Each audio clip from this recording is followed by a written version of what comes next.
and it was harvest season, the kind that made or broke a year's survival. At 5 a.m. sharp, a group of strong, calloused-handed men gathered in the village square. They were ready, tool belts strapped, flasks filled, backs stretched for a full day's labor. The landowner showed up, pointed at a few of them, and said, "You, come with me. I'll pay you a denarius for the day." They didn't hesitate. A fair wage for a full day. They jumped in his cart and rode off to the vineyard, but that wasn't the end of it. At 9 a.m., then again at noon, then 3 p.m., and final at 5 p.m., just an hour before sunset he returned. Each time, he hired more workers. Those last guys, they had been standing around all day, overlooked, unwanted, maybe even lazy. Yet the landowner told them, "You two go work in my field." They shrugged, maybe grateful for anything, but let's be honest. How much could they even do in 1 hour? Then came payday, and that's when it got complicated. The offensive grays, the foreman lined everyone up, but something was off. The ones who'd only worked 1 hour. They were paid a full denarius, the same as those who'd been sweating since sunrise. Naturally, the early risers were excited. If they got that for an hour, imagine what we're getting. But then the coins hit their palms. One didn't, same as the others, and the grumbling began. "This isn't fair. We worked longer, harder.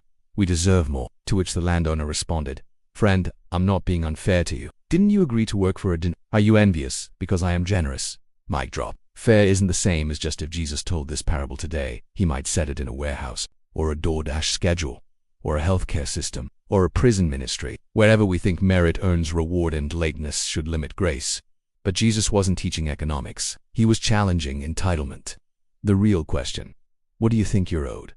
We like to think of grace as beautiful, until someone gets more of it than we think they deserve. Think about it.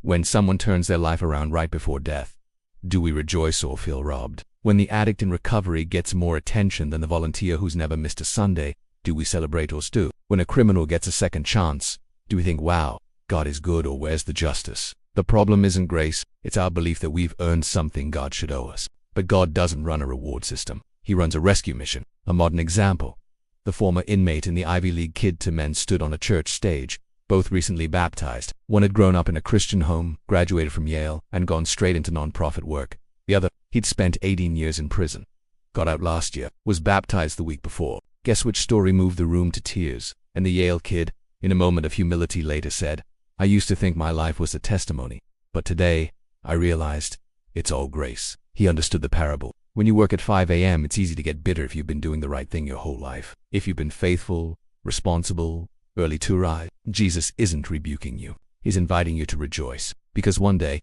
you'll need grace, too. And when the denarius lands in your palm, you'll realize it was never about earning, it was always about belonging.